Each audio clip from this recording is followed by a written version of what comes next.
right, time to take a look at the Veapoot portable air pump. Yeah, that's cool. Actually comes with a case. Oh wow, look at that. That is nicely packed.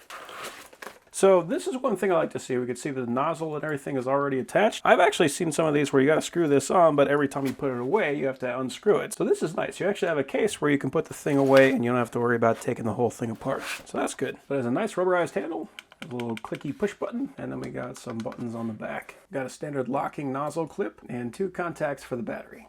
Ooh, that's kind of cool. So it actually comes with a car adapter, so if you want to charge this thing from the car, we can do that. We also have an AC adapter. We can charge this thing at home, and it's good for 100, 240 volts. That's good for international or domestic. It outputs 400 milliamps at 21.5 volts. And then here's the battery. So we got a charging port there on the top, and we got the one for the car on the back. We also have a little push button indicator, so we can see it does come fully charged. So that's nice. And it is a standard clip style. And this is 2 amps at 20 volts.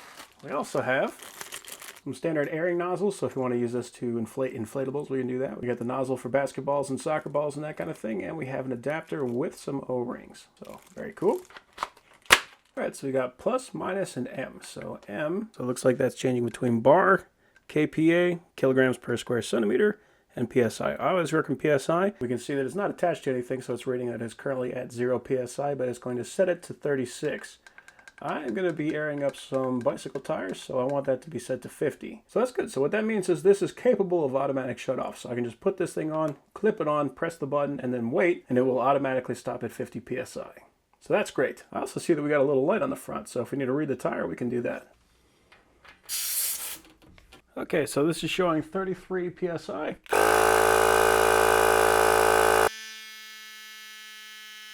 Cool. Yeah, it aired up nice and quick. And it's not that loud either. So yeah, that is very cool. Overall, I am very happy with that.